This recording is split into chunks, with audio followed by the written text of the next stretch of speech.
Good morning, everybody, and thank you for being here. And I just want to start by thanking our hosts in Morocco for what has been an amazing experience thus far. When the earthquake happened, everybody went through the doubts that we all went through.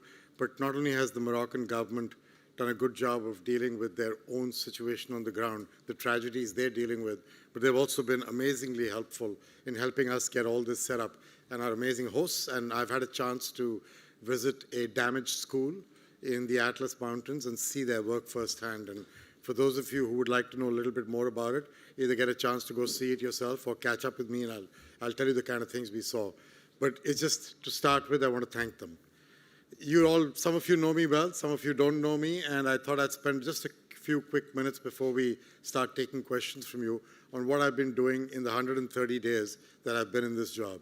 So when I got nominated a few months before that, I went on a tour of a few countries around the world, and I also got a chance through that process, through different meetings, to meet close to 90-odd governments and about 100-plus civil society organizations and 15 or 20 CEOs of asset managers, pension funds, and operators in the field in emerging markets. And since then, I've been to every continent again. I've been back to Latin America to go to Peru and Jamaica. I've been to Africa and visited more countries here, including Nigeria and Ethiopia. And I've been to India and Indonesia, and I've been to parts of Europe. And I'm trying to get to the Pacific Islands early next year. And so I'm trying to make sure that I can get to as many places in the field where I can meet our clients, that's the countries, but also meet the employees of the bank who are working in those locations. The first couple of things I've picked up during these trips is the idea of intertwined challenges. And what I mean by that is that the effort to segregate challenges into poverty separately from pandemics, separately from food insecurity, separately from climate change, this idea doesn't work in real practice on the ground to people who are dealing with the way in which these challenges confront them and come together. It's almost like a perfect storm in some ways. So I was in Kenya and I had a chance to meet President William Ruto in my nomination days and met him a few times after that. But during the nomination, he said something to me that stuck with my childhood in India, which is that, when you are a farmer and you rely on rainfall to be able to produce multiple crops in a year, so when you get those multiple crops, you're able to have the surplus that allows you to have cattle. When you have cattle, you get dairy income. When you get dairy income, that's prosperity. You start hiring a farm laborer. And what do? You get your kids off the farm and into school, including, most importantly, the girl child. Guess what happens when you don't get that rainfall for 4 years, which is what Kenya has just been through? You don't get that second crop. You don't keep that cattle as a result. You don't get that dairy income.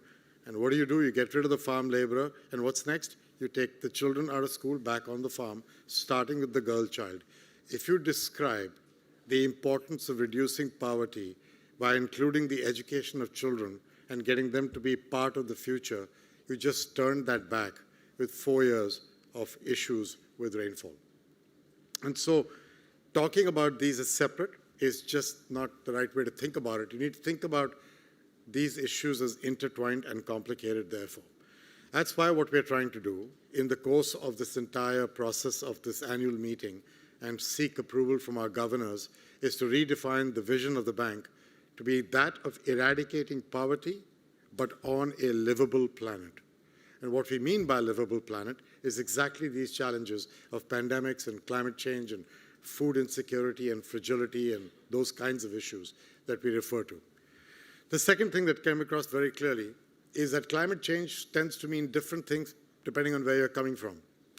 If you discuss climate change as being only the avoidance of carbon-intensive growth, as in the emissions from energy generation principally, but also transportation and construction material, then that's one definition. But when you live in the global south, that's not their definition.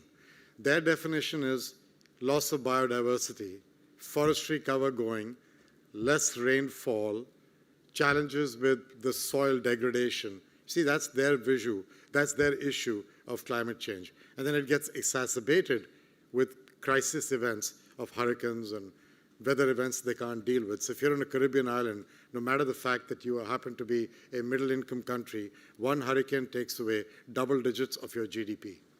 And when that happens, that's a crisis no matter what your per capita income at that time. And so I think climate change means different things to different people, and therefore being careful about investing money from both sides, both points of view, is kind of important. One of the things the World Bank is doing is to put 50% of its money that goes into climate work into mitigation, which is the avoidance of future heavy emissions growth kind of patterns, but also 50% into adaptation, which is all the other aspects of climate that I was just referring to. The third thing that I kind of came across was, therefore, a desire for the Global South to feel that their voices were being heard in the manner in which development and putting money into their countries was being addressed. And it includes everything from the challenges with the debt situation that a number of countries are in, but it also includes how to prioritize and work in their countries. And so that gets to the mission of the bank, where we are, in addition to other things, very clearly emphasizing the inclusion, in particular, not excluding others, but in particular, women and young people. And why is that? Women, obviously, 50% of the world's population. If they don't participate actively in this economy, you cannot kind of move the world economy forward when half the population is watching you from the sidelines. The reality of labor force participation by women in the world is that it has not improved tangibly since 1990. We know that even in the developed world, they are not paid equally. We know that venture capital money, even in the developed world, is not available to women entrepreneurs in the same way that it is to male entrepreneurs. We know this. This is not rocket science. Including women in the idea of inclusion at the core of the World Bank is really important. The second one is youth. The Global South is blessed with a demographic dividend of many young people. And that is true, and it is part of the optimism and hope and energy that these countries display. The reality is, these young people, when they're growing up, they must get access to clean air, clean water, health care, education, quality of life. Once they've grown up, they need a chance to get a job. A job gives them not just the ability to provide for themselves and their families, it gives them dignity and pride. It is really important if you want to channel the demographic dividend into being a real dividend and not a challenge for the Global South. And therefore, for all of us who work with the Global South, including women and young people, is going to be a very critical part of the World Bank's mission as we go forward. So, livable planet in addition to eradicating poverty, and the idea of being inclusive of women and young people, as in particular, is important, along with all the other things I talked about of what livable planet means. Now, the last part there is to do with the bank and the way the bank works itself. And a great deal of work has gone into the capital adequacy of the bank. Even before I joined in the spring meetings, the bank was able to move its loan-to-equity ratio, and that generates $40+ billion of additional lending capacity over the coming decade. We have since done a lot of work on portfolio guarantees and hybrid capital, including approving the use of special drawing rights if countries can give them to us, which is challenging and which has been an issue. But we learned from what the African Development Bank and the Inter-American Development Bank were doing with SDRs, and we brought them into our opportunity set as well. So both hybrid capital and portfolio guarantees are ways for countries and donors to put money into the World Bank's balance sheet without altering the shareholder base of the institution. But they are leverageable money. Every dollar you give me, I can leverage 6 to 8 times over the course of a decade. We believe that with these instruments, along with the first instrument of the loan to equity, that we could get to $150-odd billion of incremental lending capacity over the coming decade. Now, you put that in contrast to what we do every year, and you're talking about 15-20% greater capacity than where we were today. It's a substantial number, but it's not going to be enough for the kinds of challenges the world has ahead.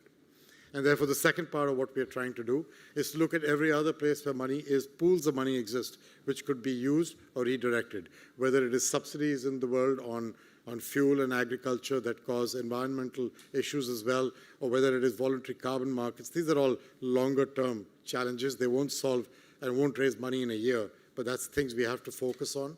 Or whether it's the private sector and its ability and its capability to bring its capital and its technology to work in different parts of the world, in business models and in risk profiles that they can understand. So can we help them with the risks they don't comprehend? Can we help them with certain kinds of political risk or certain kinds of foreign exchange risk that may be outside their capacity to build into their business models? All those are thoughts that we're working through.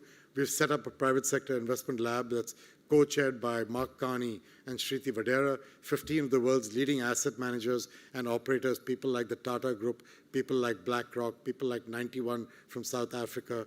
Others are part of this, and their job is to help the bank think through what we can do better to help them bring more money to work in the emerging markets, in particular on renewable energy and energy infrastructure to start with, but then into other parts of what they could be helpful to us with. Having said all that, all this is part of what I call the better bank, and you've heard this probably repeated sometimes. The idea of a better bank is a bank that works better with itself, is more efficient in its own processes as well. It takes 27 months for a project to go from the time we start discussing it till it's approved. It can take sometimes up to a decade for that project to be implemented in the field. If you could cut that time down, development delayed is development denied. And so that's one of the topics we're working on. Similarly, replicating and scaling things that work. I went to Peru. I saw a women's legal aid center, which we had funded. It had 20 lawyers, and those lawyers are there to help women get access to help for either pension payments or abuse, sexual and domestic abuse. The people are doing an amazing job. Close to 200 women a day were coming there for help. If you've got one such center, why not 10? If you have it in Peru, the fact that women are going through these challenges is not unique to Peru. And so why not do it in others as well? These are the kinds of ideas of scalability and replicability that I want to incentivize inside the bank, because I believe that that is the way for the bank to be seen as a better bank. Faster, but scalable and replicable in what it gets done. And then partnerships, not just with the private sector that I spoke to, but other multilateral banks. If you are a small country or a country that's trying to grow and you receive a particular project where 3 or 4 multilateral banks are investing together, you as the country have to sometimes prepare 4 project approvals. You have to deal with 4 standards of procurement.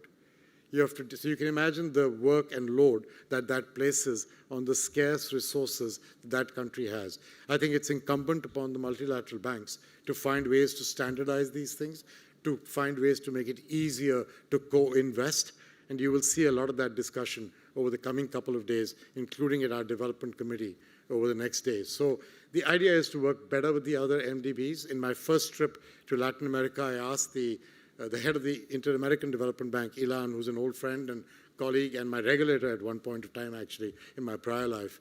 And we traveled together to Jamaica and Peru, and we concluded 3 things we would work on together, in addition to what they do really well and what we do. And that was to work on the Amazon and getting funding for work in the Amazon, to work on climate impact in the Caribbean, and to work on using digital tools to get past the challenges of learning development that children had faced during COVID. So just 3 very specific focus areas. Every 6 months, he and I will assess how we are doing on those 3 together with our teams, and hopefully bring about partnership and collaboration rather than a broadening of the people that a country has to deal with at the front end. So kind of bring it together. And the last part on that is the bank itself. Our clients complained to me that they felt that we had silos in the bank. We have IBRD, IDA, IFC, MIGA, ICSID. These are all great acronyms that add up to what the bank does, from dealing with really poorer countries who need more grants, all the way to private sector investing, as well as the provision of guarantees and the provision of settlement of sovereign disputes, of disputes with sovereigns. We do all that. So what we're trying to do is to get those to not be siloed, but to come together. Give you an example. We do guarantees in a number of our locations in the bank. If you bring them together in one place, they'll be more efficient, more available to all the different institutions to sell to a country. The country won't have to go to 3 places to get their guarantees. These are all relatively obvious things to do. They're not easy. They're part of deep cultural change in an institution that has a proud history and done an amazing job over the last 78 years. So this is not about that. This is about making it future fit for the next 40 to 50 years. When you meet the people in the World Bank and you talk to each of them individually, they are outstanding people. You want them on your side. Their knowledge, their experience, their ability to have lived and worked in multiple countries in difficult circumstances, dealing with difficult challenges, is second to none. I would have nobody else by my side while getting this done. The idea is, how do we make the bank relevant for the next 5 decades, not just the past 78 years? That's kind of what this is about. So with that, I will pause and take questions from you. And we get going, David?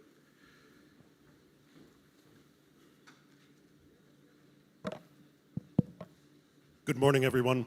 I'm David Tice, the World Bank's press secretary. We have roaming mics, so once I call on you, if you could wait for the mic to get to you, that would be great. Before I start, I would just want to introduce Indermit Gill, the World Bank's chief economist, who Ajay has invited to join us this morning. Welcome, Indermit. Thanks for coming. He's going to answer all the difficult questions you guys asked. So Great, thank you. I want to start off with our host country. I see Tuan Marak has her hand up. If we could get the microphone to the woman with the tan jacket, thank you.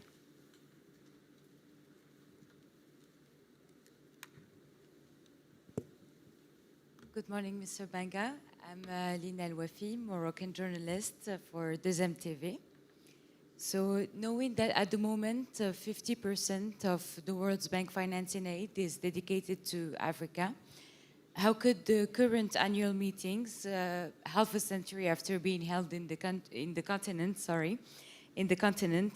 optimize the tangible impacts of the most vulnerable nations, knowing that Africa is home to the world's youngest population with over 400 million young people?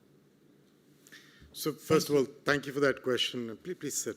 And please call me Ajay and not Mr. Banga. And please, nobody call me President, please. It makes me allergic. So just call me by my name. It is correct that close to half of our volume of lending goes into the African continent. It is also correct that this is after 50 years, I believe, that the annual meetings are being held on the soil of Africa. My belief is that the level of growth of population in Africa over the coming years and the opportunities that Africa represents, therefore, for world growth are second to none. The question really is, how do we surmount the unbelievable challenges that exist on the ground in Africa to enable that to become something more?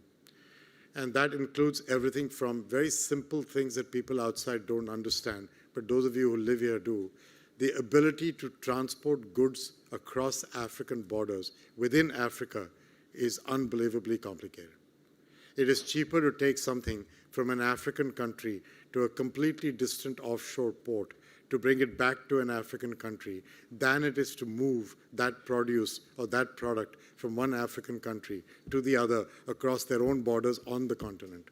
That has everything to do with logistics, but also to do with the simplicity of documentation across borders. There's so much work to be done on that. There is the African Free Trade Commission that the bank is an active supporter of. I've said this to African finance ministers. I believe this topic deserves much more attention. You cannot solve it for the continent as a whole, but you can solve it by starting by smaller regions in the continent, looking at how you can promote intra-regional trade in Africa. Just one example, to create jobs for young people. There are other issues to do from the basics of education and healthcare, including skilling institutes as the children grow, so they get a chance to be skilled appropriately for the kind of jobs that could be created in that country. That's another thing to be done. In the middle of all this is the challenges of climate and pandemics. And climate, as we talked a little bit at the beginning, so I won't repeat that. Pandemics, it's not just the access to vaccines that we all unfortunately saw firsthand during the COVID situation. I believe the correct long-term answer for access to medication and devices in Africa is for making those things in Africa for Africa. You need the technology and the partnerships of generic manufacturers and device manufacturers and other pharma companies to come in here. I have found great encouragement among the pharmaceutical companies to be a part of this. Your own country has an amazing entrepreneur, a lady whom I met day before yesterday, who has 3 pharmaceutical factories, generics, on the ground here, and is looking to set up a 4th in another country close by. And if people like her and others whom I've met could be encouraged to do this, you would solve some of the supply chain challenges that we saw in the past pandemic. And we all know the next one will come one day. The question is when.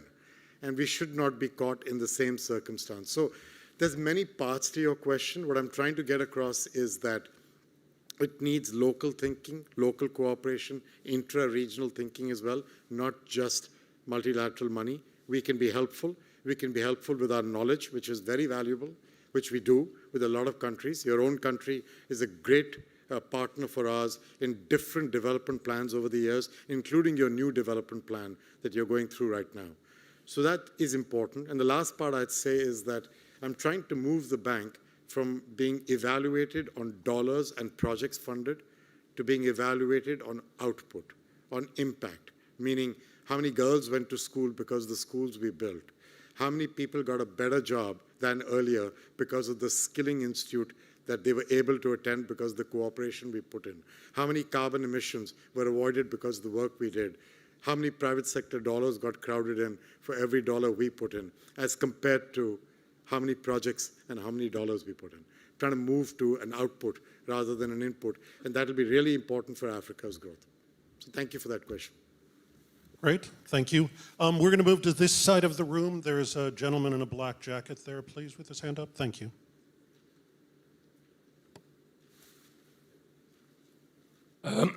Thank you for doing this. Wieland von Petersdorf, German newspaper, Frankfurter Allgemeine Zeitung.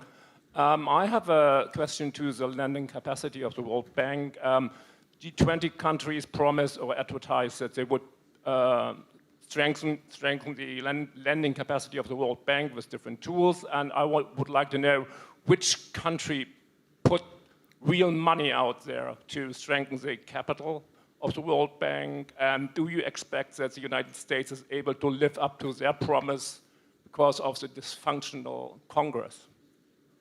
So, the United States announced, the United States announced a fairly large package of money into the capital adequacy things, including portfolio guarantees that would increase our capacity by $25 billion over a decade, but also contributions to a fund I didn't get to mention, which is a global public goods fund in the bank, which allows us to use concessional money for incentivizing global public goods in countries, which could have impacts across their border, not just in their border. And they put $1 billion forward for that, and they also put money for replenishing the IDA crisis window, which is a real worrisome issue for me, the replenishment of IDA that's required.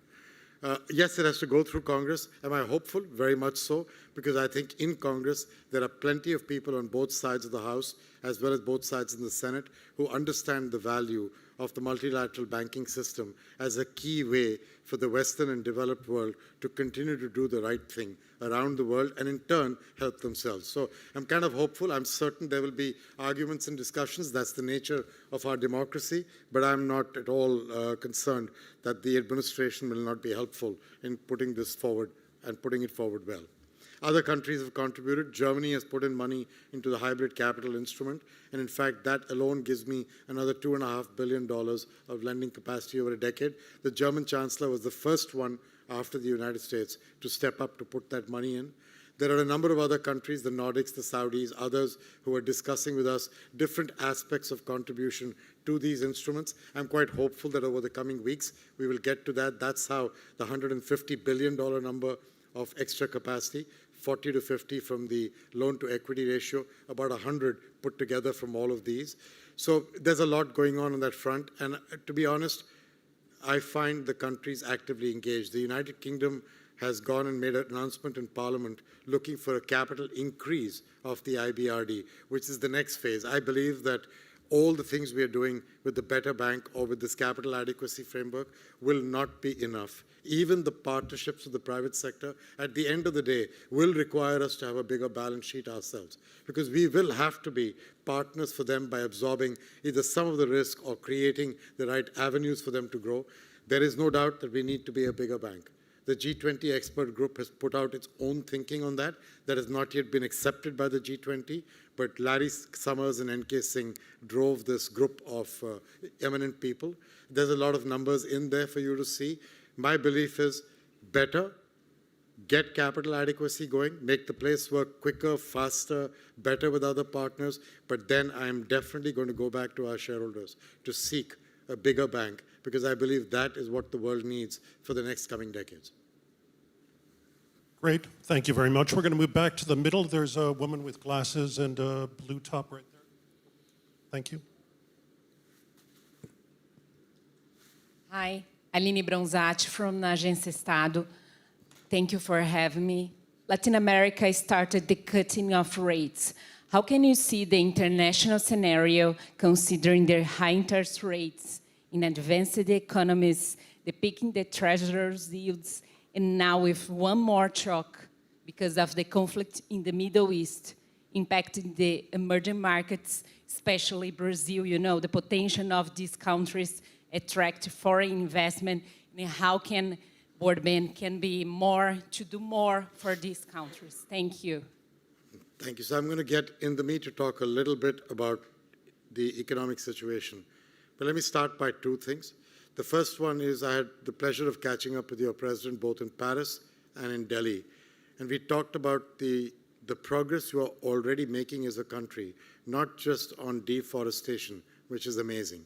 It's a complete change, but also on stability and fiscal reform, which he has committed to apply.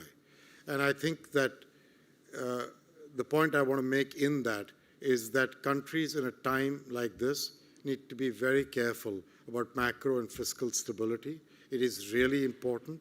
The best way to protect yourself is to start from home. And I think countries that do that well will see themselves coming out of any cycle in a better place. Having said that, to step back for a minute, overall, I believe that the world economy actually has shown itself in a better light than we all would have expected this time last year. Yes, that's true. And you want, is that mic working? I think it'll work when you don't speak. Okay. All right. That's one way of saying, why don't you shut up? So No. I think you're doing very well, so continue. In addition to that, there's no doubt that inflation has begun to come down. I do think that interest rates will stay higher for longer. That can be a complicated event in many ways, both for investments as well as for people who over the years had got used to a lower interest rate environment. I think those are the plus and minuses there. I believe that wars are completely and extremely challenging for central banks who were trying to find their way out of a very difficult situation to a relatively soft landing. In the Meet educated me over the last few months about the challenges on investment and trade flows, particularly in our client countries. But that's kind of what I am concerned about. He can talk to you a little bit more about that, but also about a few recommendations of how we can get things to improve. So really quickly, I took notes because Ajay spoke with me about 3 or 4 days ago, and he said that he'll take all the questions about the World Bank and I'll take all the questions about the world economy. And the World Bank is getting stronger and the world economy is getting weaker, so I have all the tough questions. Now, but I'll start with the good news. The good news is that there are a few bright spots, like the US and India. The other good news is that... Come here, use this. Use these mics, use this mic. But the other good news is that in spite of all of these shocks, we have not seen any big economy really get into trouble. Right? But the good news basically ends there, right? The trouble now is that because of the high rates, the high interest rates that you mentioned, growth is slowing down a lot. The big problem is that growth is slowing down to levels that are much lower than what we had seen before the crisis. To answer your question about what would be the impact of these high rates, the best way to think about that is to look back at the last time that the Fed raised interest rates. And that was in the 70s. There are 2 or 3 things to think about that. The first one is it took a long time. It didn't take 1 or 2 years, so we should expect this tightening cycle to also take long. The second one is at that time, it left about 24 economies bankrupt. So you have to expect that countries that did not manage debt levels well and so on, that they actually got into trouble.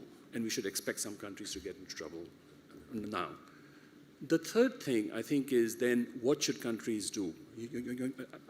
The first thing is that we know that even countries that are not in debt trouble, because they have high levels of public debt, those public debts are crowding out private investment.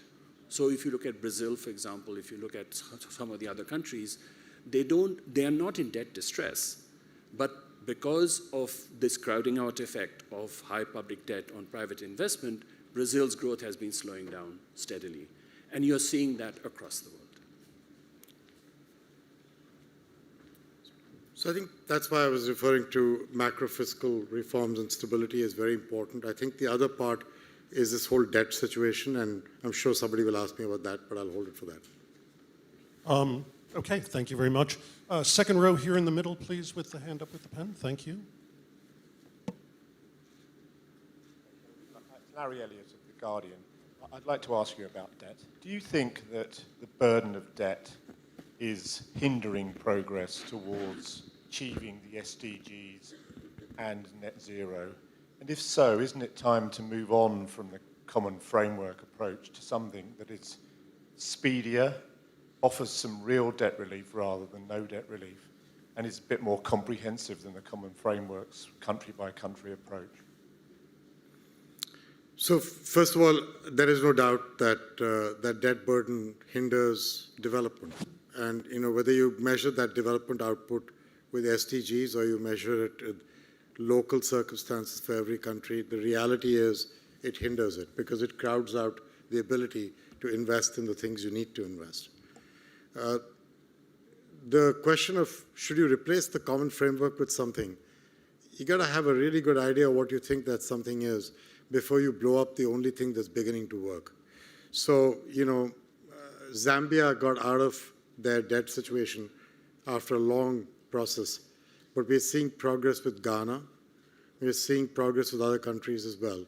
The reality is that what you need to do is to get the form of debt has changed in these countries. Overseas debt I'm talking about now, not domestic debt, which Indamit just referred to.